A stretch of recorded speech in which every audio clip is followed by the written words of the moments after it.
Hello everyone and welcome to Retail Archaeology. Today we'll be taking a look at the Brass Armadillo, a very large antique mall.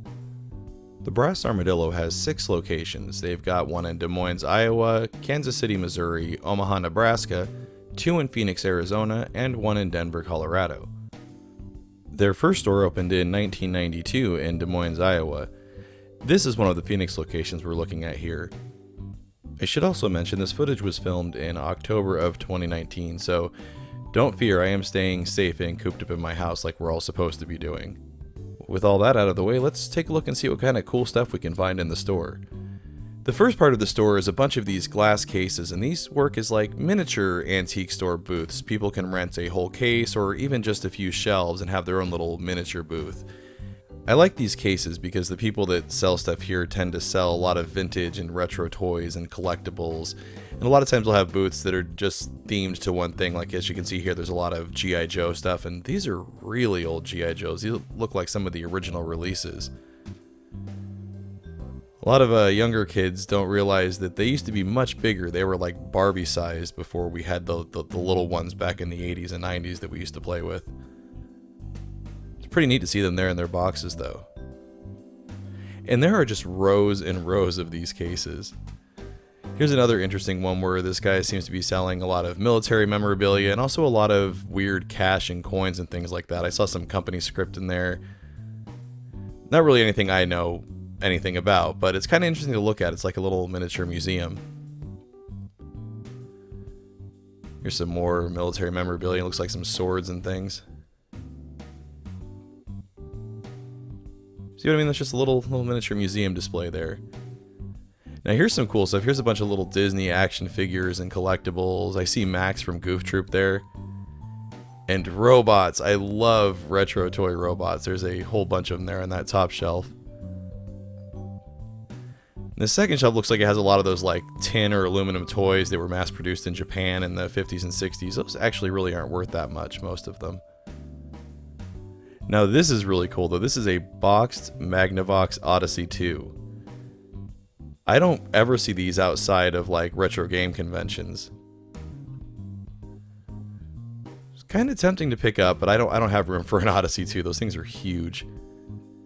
Now this case was kind of interesting. This was all clearance stuff. You can see everything is labeled as being $2. And there's a radio back there. And I really liked the look of that radio, and I kind of wanted like a new little desk radio. New, that thing's very old. So I went ahead and picked it up, and it turns out when I got it home it didn't work. But no big deal, because I'm only out $2, and I kind of expected that. Now this is kind of interesting. These actually aren't antiques. These are like I Dream of Genie bottles that this guy makes, and he's got a bunch of pictures of celebrities that have his bottles apparently. There is some of this kind of stuff in the store as well, like art stuff that's not necessarily antique, but is, you know, made by small vendors. They're kind of neat though, those bottles. Let's keep walking down through the glass cases and see what else we can find. See, here's another neat case with some old toys in it. Looks like we've got some old Muppet stuff there. Some really old boxed toys.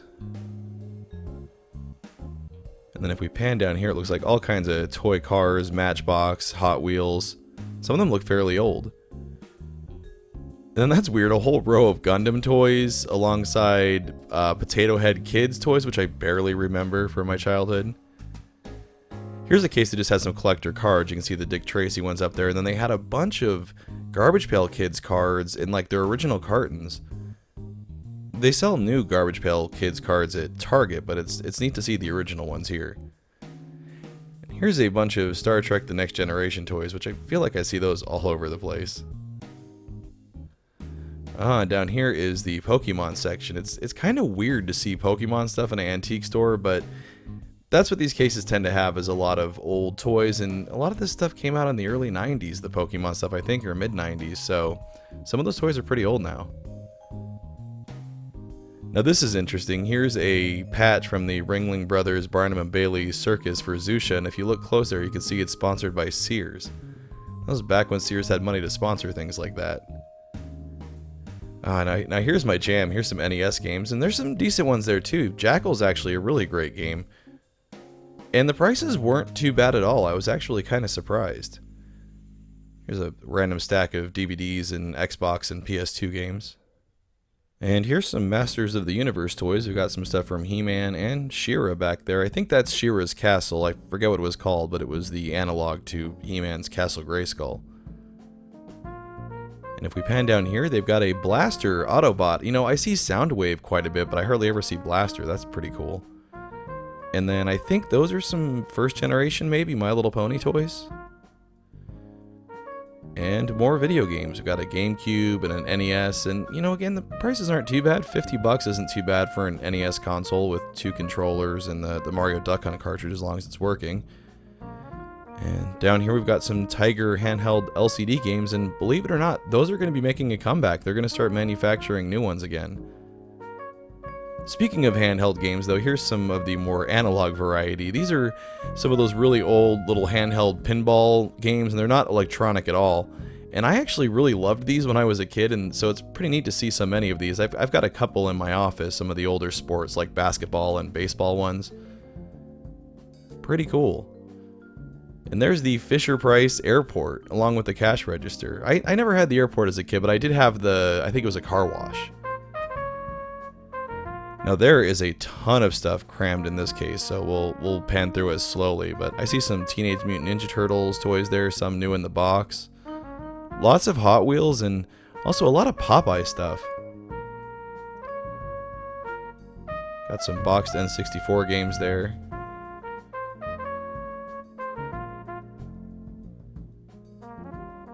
I really do love just, I guess people call it antiquing, like going out to antique stores and looking at things. It's tons of fun, and I hope you guys all enjoyed this video, because I know it's not really possible to go out and do this right now.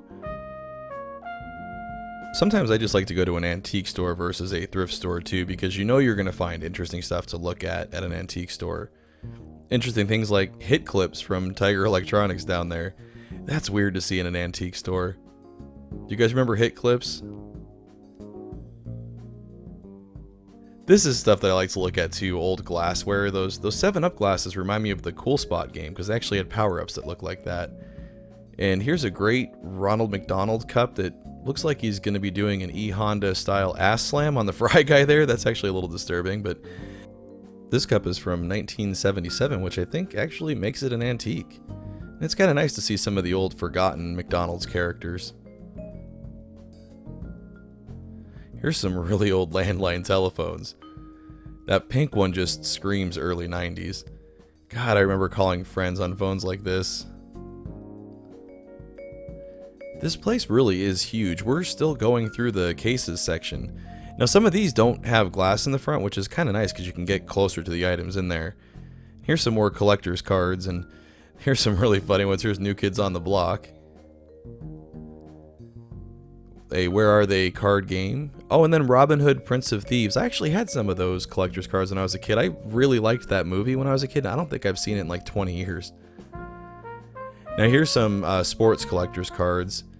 And then right next to it, I found some big box PC games. And that is a really cool Oregon Trail Anniversary Edition there. I wish I would have grabbed that. I don't know why I didn't. But here's some more big box PC stuff. A lot of it is Star Trek. I have a lot of this Star Trek stuff already though, including that Star Trek Interactive Technical Manual. Although that's like a greatest hits release. I've never seen that box before. But this whole thing is just full of video games. Got a lot of GameCube and Xbox 360 stuff back there. But then what do I see here? There's some Intellivision and ColecoVision stuff. That makes me very happy to see that. A lot of the Sega Genesis and SNES stuff wasn't super interesting or anything that I needed. Here's some more vintage toys. Do you guys remember these little Intel Pentium 2 bunny suit guys from the commercials? I'd kind of totally forgotten about those until I saw them there. And here's a Punky Brewster cartoon VHS set. I remember the live action show more than I remember the cartoon. But this looks to be like it's maybe brand new in box. And there's 2 of them there. There's one behind it as well, a different volume. And more toy robots. I love old toy robots. They've even got 2 of the Robbie coin-eating robots from Radio Shack. Those are pretty neat, and again, I kind of wish I would have grabbed one of these while I was here, as long as they were working. That would have been a neat little item for my desk. They made these for a lot of years. I'm not sure why one of them doesn't have a Radio Shack logo on it, but I've seen them with older Radio Shack logos on them. Well, now we're out of the cases and into people's individual booths, and look at the tubes on this radio. That is a freaking awesome radio. I'd love to have that. Now, this other thing, I'm not sure what it is. It says it's a Gravitron Accelerator 1916 on it. If I had to guess, it's probably like Quack Medical Device or something. Here's a Space Jam Monsters doll for McDonald's, still in its original packaging. Space Jam was a really great movie, and oddly enough, the original website for the movie is still up and still looks like the 90s. Here's some old McDonald's Happy Meal toys. They're Disney ones, and it looks like they're from like Epcot Center and different parts of Disneyland and Disney World. These are pretty cool. It's nice to see them in their original packaging like this. It kind of brings back a lot of childhood nostalgia.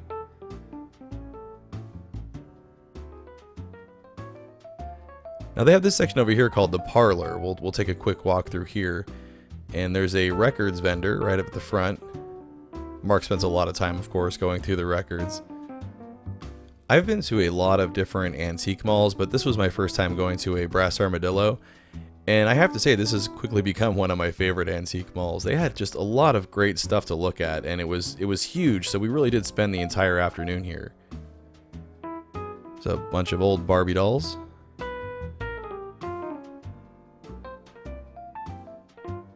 This parlor section's kind of interesting though. A lot of it doesn't seem to be so much antique as just kind of pop culture and kitschy stuff.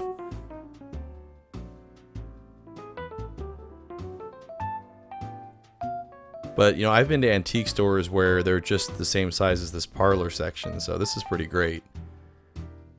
Oh my god, do you guys remember the Osbournes show? That show is responsible for reality TV as we know it today. Which kind of sucks.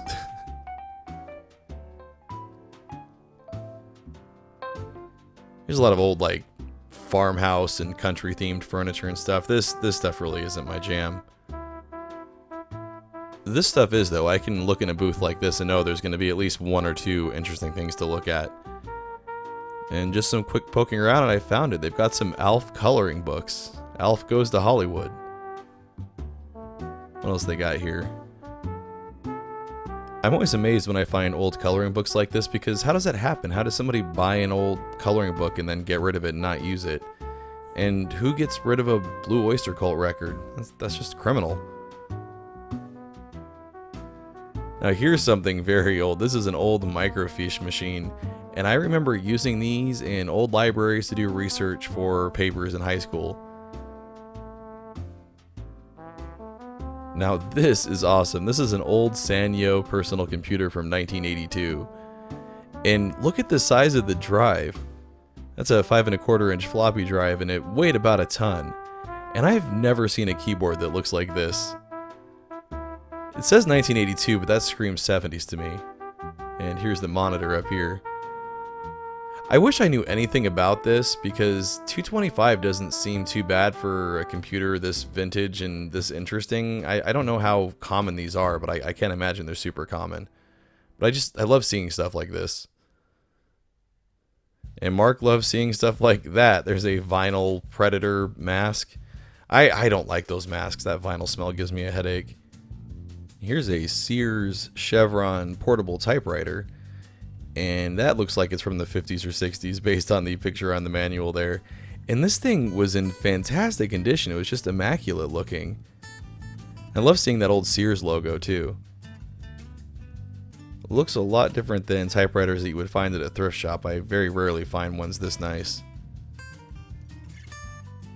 Here's something else I love looking at antique shops.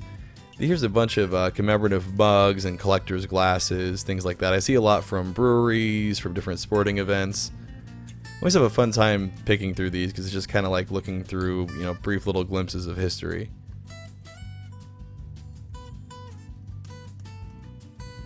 They really do have a lot of them here too, just in this one booth.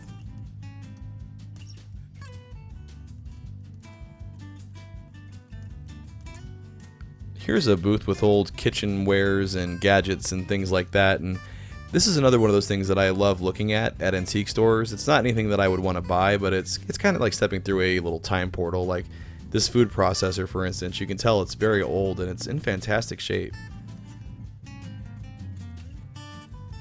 Got an old Hamilton Bay blender there. Looks like maybe a shake machine. And then here's a little crock pot with a very old print on it. I think all of our grandmothers had this crock pot in their pantry. It's just neat to look at all this stuff, though. You can imagine maybe, like, you know, a person in charge of getting props for a movie or something could be looking through this stuff, trying to, you know, design a set just right. GPC cigarettes. I used to call those generic pieces of crap when I was in high school. And I actually had one of these Sharp personal organizers, and I thought it was the coolest thing when I was a kid. They really have, like, no functionality, though. And here's something else I love looking at. Here's a bunch of old cameras.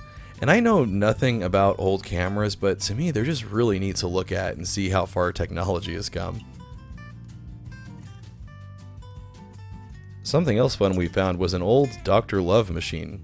Let's see what it has to say to Mark. Dr. Love will see you now. Oh my God. Hello. Love rate is between 1 and 10.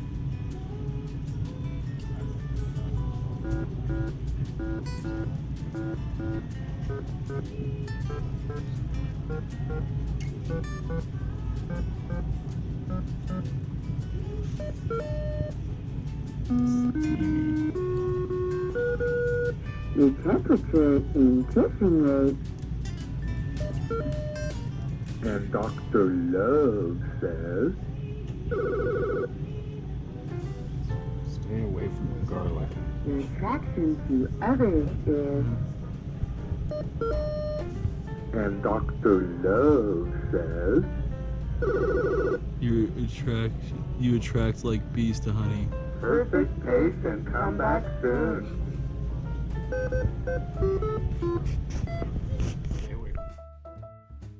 I haven't seen a Dr. Love machine since I went to Skateland in elementary school. Now here's a really old antique Coke machine that's just awesome. Unfortunately, we didn't have any more change. I did want to get a drink out of it. I found this knob selector thing really intriguing. I've never seen anything like that on a Coke machine before.